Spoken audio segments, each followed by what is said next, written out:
একদল শ্মশান যাত্রী সব দেহ নিয়ে শ্মশানের দিকে এগোচ্ছে। কাছেই বলিয়ারপুর শ্মশান।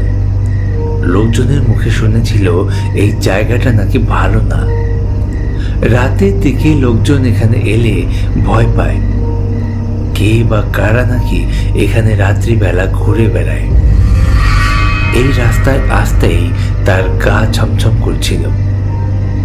কি একটা ভেবে সে এখানে দাঁড়িয়ে যায়।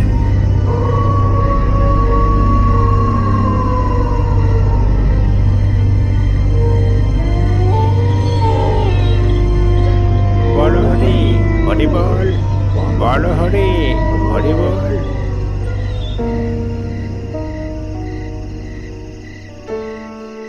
শ্মশান যাত্রীরা তার কাছে আসতেই দেখে লোকজনগুলো তার পরিচিত।